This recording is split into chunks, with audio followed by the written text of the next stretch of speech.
coping with tissue heterogeneity and modelling the electrophysiology of the heart. So I think we all know what diffusion is. So we've got gas and molecules diffusing in this room. I'm going to make the molecules large, about the size of you. So if there's nothing in this room, then we understand what the diffusion process is very well. Essentially, it's a Gaussian, and the molecules from a single source will just diffuse through the room in the shape of a Gaussian. For many, many years. Now let's put in our room all these people and objects. Gas particles are the same size as you, and so now we have diffusion. What happens? What we have now is spatial crowding. And so molecules diffuse around, so they do random walks. They're large, they're your size, so they do a random walk. And they can get trapped in certain areas. Ultimately, over long periods of time, the molecules get out of that area and move around and gradually explore the room. But is the model now for diffusion a realistic one or not? Is this process still Gaussian? Or is it something else? In fact, it's not Gaussian anymore, it's something else. And it's characterized by a heavy tail. All that means is that the probability of being in a certain location as a function of time is no longer became exponential, but it's something with a heavy tail to reflect this being trapped property and the sort of inherent memory. So that is sometimes called anomalous diffusion. And the question is how, and it's a model to attempt to capture the heterogeneity of the spatial environment. So that's what this talk is about, how to capture diffusion, motion of ions through the heart when you have very heterogeneous media. Okay, so I'm going to skip over lots of things because I have too much detail. You probably get more out of it just by listening to me. So better to listen to me rather than look at the slides. Cardiorhythmia, we understand what all this means. What can happen is we have an electrical signal in the heart, and the heterogeneity within the heart, in some circumstances, plays a role in the breakup of the electrical signal. So the electrical signal starts to fibrillate. So rather than getting a very smooth propagation of the electrical signal through the heart tissue, in some cases, the electrical signal is modulated to break up into these little fibrils. That can lead to arrhythmia.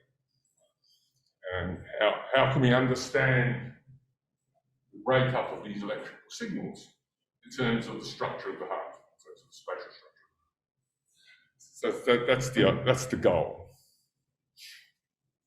And so, well, you have data. These models have a very nice form. So this is just a model of diffusion. So this signal outside, then this is just a diffusion. So this is just a diffusion equation, and these are some stimulus current. This is an ionic current. This phi is the electric potential. There are two regions. So that's a propagation, it's a diffusion model. And this tensor, these two tensors here, describe the nature of the tissue. And then this propagation model is linked to the model of of a single cell, or a single myocyte cell, which describes the flow of ions in and out of the cell. And that's all it is. So there's a voltage, there's a stimulus current, and there's a current due to ionic fluxes, due to ions flowing in and out through different ion channels, and there can be many different types of ion channels. So that's the fundamental model.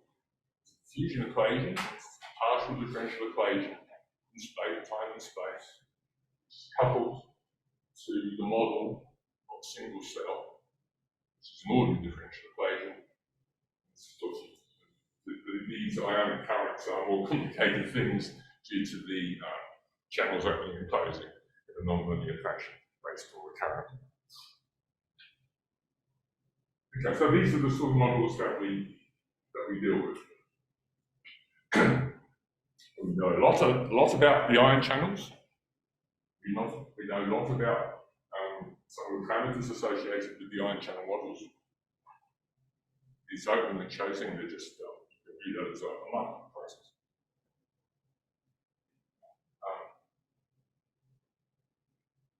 The issue is these tensors here. These tensors describe the heterogeneity of the heart. The heart is highly heterogeneous. So how do you find those things? How do you construct those tensors? And the tensors are spatial objects. So if I discretize my spatial domain in here, is my discretization. These are the tiles. I need a value for the tensor at each tile. I need these things because that's what the model requires. But how do you get them? How do you measure them? What experiments tell you what these things are? Okay, you have to think about that. Okay, heart's very heterogeneous. The thing we'll come to a little bit later is a disease called hypertrophic. So these are the fibers that wrap around the myocardium of the heart, and they're quite regular. A normal heart, they have a nice regular structure. In some diseases, hypertrophic cardiomyopathy, they're totally irregular. So the irregularity plays an enormous role in the smooth propagation of electricity. So it's trying to understand the relationship between heterogeneity and the propagation of the signal through the heart that allows the heart to beat in a regular fashion. So how do you capture this heterogeneity? So well, there's some sort of tensor that describes the heterogeneity, but to what degree of resolution can I measure it? Okay, so the standard model of diffusion is, as I've described, it's just your diffusion tensor. If I took this diffusion tensor, it's constant, it isn't affected what is outside. It's the Laplacian. It's now the square of the Laplacian operator. So all I'm doing is I'm saying, so this Laplacian operator has a power exponent equal to 2.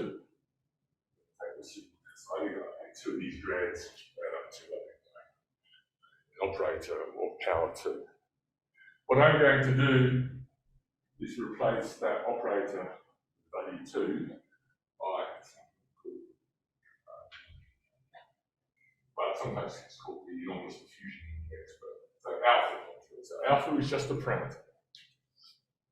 And that parameter is designed to try and capture the spatial heterogeneity of the heart.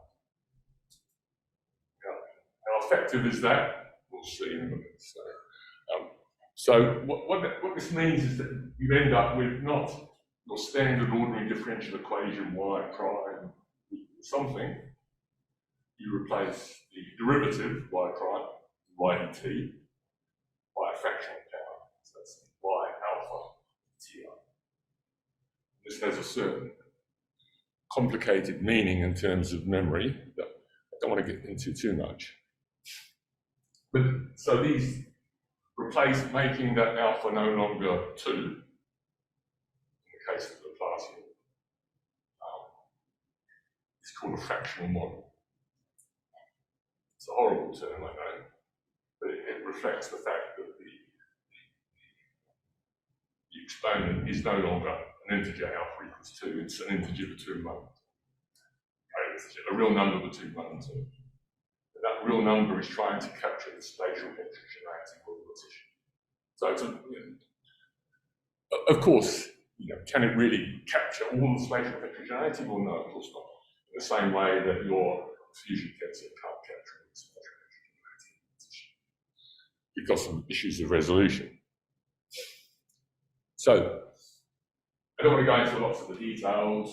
So, this alpha here is a time fractional derivative, so that alpha between 0 and 1. This is the space fractional derivative, and that between 1 and 2. Beta is equal to 2, this is your standard diffusion plane. Standard diffusion plane. So we're replacing 2 by some number between 1.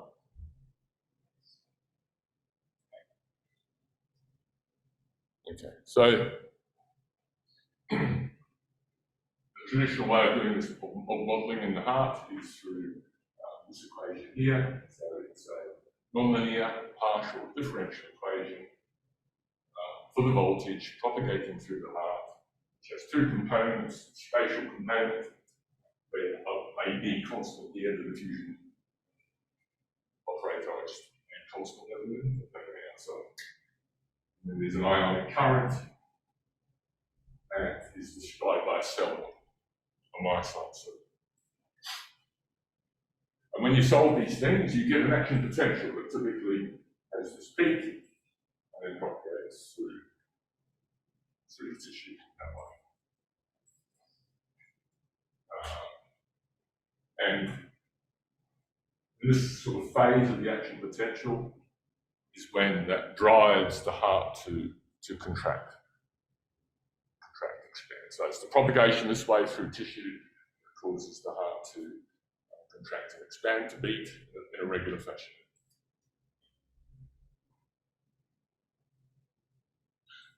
Okay, a lot of mathematics. What I'm trying to explain here is, why should we modify these models so that now we have this fractional exponent alpha, which is no longer 2, takes the value 2, it takes a value between 1 and 2. Why does it make any sense whatsoever? And what I've done is done some mathematics. I've tried to think about this fractional exponent in terms of an electrical potential. I've tried to relate the value of alpha to the nature of the different types of tissue. So if alpha is 2, that corresponds to homogeneous tissue because that's the standard framework that's here.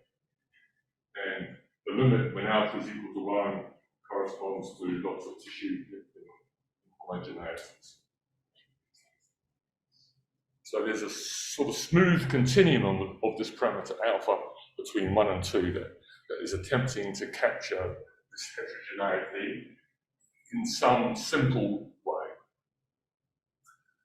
but not as simple as just choosing it to be 2. It's in numerics. Okay, so now some calibration. So again, this first one, this was just culturing neonatal rat cells in a dish, plating these cells in certain configurations, applying a stimulus. So that's the setup. So here's the experimental. Apply a stimulus at the center of the dish, and then measure the propagation of the action potential, the electrical signal through the cells. And what you see, the boundary of the plating of the cells is a signal. All right, so you have some data. Let's build some models and see if we can capture that data somewhere. So in this case, in this setting, in this column, we have a standard diffusion model where the value alpha is equal to 3. So it's a standard diffusion, but there's an action potential propagating through the cells. And it doesn't really have the shortening that you see over here. So it doesn't shorten at all. So the action potential, the duration of the action potential, this period from here to here, more or less stays constant throughout the dish. That's not what's observed experimentally. You see the shortening over the Okay, so you modify the model to take in the account that so no longer choose alpha equal to 2, choose alpha equal to some other number, you chose different values. The model here shows some shortening, but we haven't got the model quite right. So we modify the model a little bit more. Alpha is still 1.5, and now we see this shortening. Does that prove that so-called fractional diffusion is the right thing to do? Of course, it's not. It doesn't. Okay, but it's indicative. So here's one experiment, one set of data that indicates something. Well, what does it indicate? It indicates that the standard diffusion model isn't really the right way to think about this. Is what we do the right way to think about it? It's the right thing. You can say that this isn't right.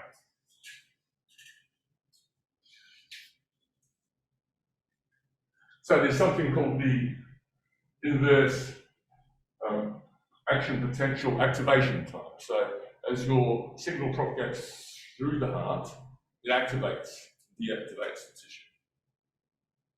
And so you can measure the action potential, the period of the wave that propagates through the heart, in terms of the activation. And you get this more or less linear degradation. And it's somehow a universal mechanism. So this is experimental data, human, dog, whatever. And all we've done here is built some models where we've had standard diffusion models, a spatial model. So this is a model of a single cable, so just a small cylinder and propagation of the wave through this. And you see that for a standard diffusion, there isn't really this linear degradation. You don't see this linear relation that degrades corresponding to action potential activation. But as you increase the value of alpha, down again to about, there's nothing significant really about the value 1.5, but we see this inverse linear relationship as alpha decreases. So here's a second set of data that's again indicative that using a value of alpha that is no longer equal to 2 is capturing the heterogeneity in some way.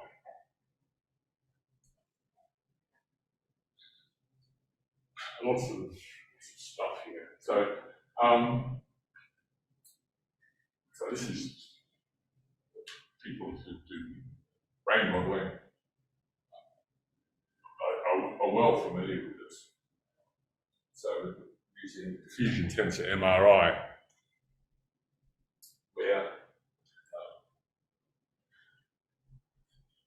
you can estimate a signal, which is this S, which is the function of a parameter called B, and it has this decay exponential.